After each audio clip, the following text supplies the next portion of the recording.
তো হ্যালো বন্ধুরা, কেমন আছো তোমরা সবাই? আশা করি সকলেই ভালো আছো। সবাইকে শুভ সকাল। সকালবেলা ঘুম থেকে উঠে কাজ বাজ সেরে খাওয়া দাওয়া করে নিয়েছি। এখন যাচ্ছি মাঠের দিকে। ওই যে মার সোনা বাবা যাচ্ছে আর এর পেছনে আমি যাচ্ছি। আর আমার হাতে রয়েছে দেখো ভাতের গামলা, মানে গামলাতে ভাত বেঁধে নিয়ে যাচ্ছি। মাঠে খাওয়া দাওয়া হবে, কারণ মাঠে যাচ্ছি কারণ হচ্ছে ধান লাগানো হচ্ছে। আমি থাকবো না, মা থাকবে, আমি চলে আসবো। যাই হোক, কথা বলতে বলতে আমি চলে এসেছি মাঠের দিকে। আর সামনেই মা ওরা যাচ্ছে। আর এই দেখো চারিদিকে এখন ধান লাগানো হয়ে গেছে অনেক জমিতে। তো চলো আমাদের জমির কাছে যাই, তোমাদের দেখাচ্ছি। আর এই দেখো মা যাচ্ছে সোনা বাবাকে নিয়ে। আমি আর সোনা বাবা চলে আসবো, মা ধান লাগাবে। মার বাবা লাগাচ্ছে সকাল থেকে। তো যাই হোক, ওই দেখো দাদাদের জমিতেও ধান লাগানো হচ্ছে। চারিদিকে এখন জমি কাদা করা হচ্ছে। ওই দেখো কাদা করছে জমি হ্যান্ড ট্র্যাক্টর দিয়ে। আর দেখো চারিদিকে ধান, ওই দেখো আমার বাবা ধান লাগাচ্ছে। আর এই দিকে হচ্ছে আমাদের সামনে, এইগুলো হচ্ছে আমাদের ধানের বীজ। এইখান থেকে তুলে তুলে ওইখানে লাগানো হবে। তো যাই হোক, চলো দেখি। সোনা বাবাকে নিয়ে বাড়ির দিকে আমি চলে যাই, কারণ হচ্ছে এইখানে খেলা করছে মার সাথে। মা এখন বাবাকে বীজ টেনে দেবে। তো আমি বেশিক্ষণ থাকবো না, আমি চলে যাব। তো দেখো চারিদিকটা ভিউটা দেখো কি সুন্দর লাগছে। এখন কদিন পরে চারিদিকটা পুরো সবুজ হয়ে যাবে, কারণ ধান লাগানো হচ্ছে।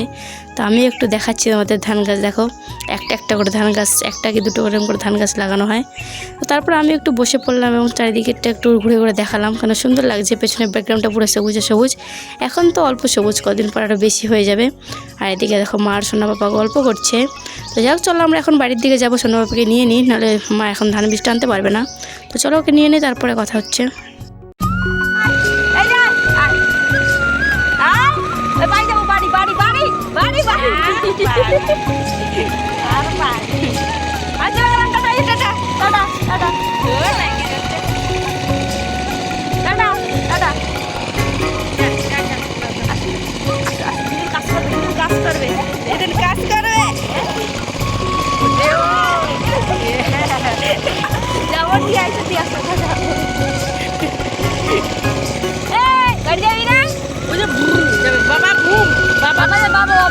বাবা গাড়ি গাড়ি গাড়ি গাড়ি এই পিপি এই পিপি এর চাবি চাবি এর এর খাই চাবি গাড়ি গাড়ি এই গাড়ি যাও যাও যাও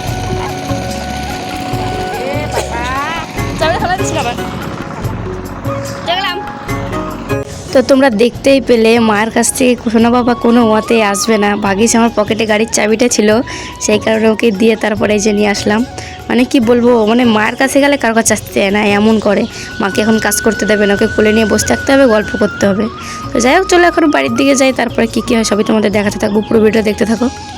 তবে সেইখান থেকে বাড়ি চলে গিয়েছিলাম এবং দুপুরবেলায় আমাকে দিদি ফোন করে বলে যে কালকে খেলার প্রাইজ দিয়েছে, আই নিয়ে যা। তো যাই হোক, তারপরে আমি দিদিদের বাড়িতে চলে আসি। আর দেখো সোনা বাবার সঙ্গে খেলা করছি। তো এই হচ্ছে সেই প্রাইজ যেটা আমাকে দিয়েছে, মানে মোনা যে নিয়ে এসছে, আমি ছিলাম না তাই। দেখো আমি দেখাচ্ছি কীভাবে জল খাবো। তো যাই হোক, তোমাদের এখানে গ্রামে খেলা দিয়ে কে কেমন কী প্রাইজ দেয় বলো। আমাদের এখানে ফার্স্ট প্রাইজের জগ দিয়েছে। এই হচ্ছে আমার সেই জগ। আর আমার দিদি মিউজিক্যাল চেয়ারে সেকেন্ড হয়েছিল, তাই ওকে একটা বোতল দিয়েছে। এই হচ্ছে সেই বোতল, সবুজ কালারের বোতলটা। তো যাই হোক, দু বোন দুটো পরিষ্কার জিতে নিয়েছি, একটা ফার্স্ট একটা সেকেন্ড। তো যাই হোক, ভালো দুজনই জল খাবো, একজন বোতল দিয়ে একজন জগ দিয়ে। তো তারপর এইদিকে আমি বসে রয়েছি, আর পেছনে দেখো সোনা পাপা খেলা করছে। দেখো হামাগুড়ি দিয়ে কেমন হাঁটছে, এখনও হাঁটতে শেখেনি। আর এই দেখো, এই হচ্ছে সোনা পাপার গাড়ি, যেটা আজকে যে আইবু নিয়ে এসছে পুজোর জন্য। তো গাড়িটার অনেক ক্যাপাসিটি আছে, দেখো মানে রিমোট কন্ট্রোলের গাড়ি। আর সামনের চাকাটা কেমন পাই পাই করে ঘুরে, দেখো অবস্থা। এদিকে মনার হাতে রিমোটটা রয়েছে, ও চালাচ্ছে। আর আমি দেখাচ্ছি, দেখো গাড়িটা কেমন ঘুরছে, সামনের চাকা দুটো। তো যাই হোক, সোনা পাপার আর কি এখন তো চালাতে পারে না, খালি গাড়ির পেছনে পেছনে দৌড়ায়। আর দেখো গাড়িটা নিয়ে কেমন খেলা, ঠিক আছে, খালি মুখে দেবে, যা পাবে সব খালি মুখে দেবে। খেলার নামে নেই, খালি মুখে দেয়। দেখেছো, বলতে না বলতে আবার সেই মুখে দিয়ে ফেলেছে। আর এই দিকে দেখো মনার অবস্থা, ভাইয়ের বদলে নিজে নিয়ে খেলতে শুরু করে দিয়েছে। আর দেখো রিমোটটা দিয়ে চেপে ধরে গাড়িটা কেমনভাবে ঘোরাচ্ছে। তো এখন আমি সোনা বাবাকে নিয়ে বাড়ির দিকে চলে যাচ্ছি। তো যাই হোক, আজকের ভিডিওটা আর বড় করবো না। কেমন লাগলো অবশ্যই তোমরা জানিও।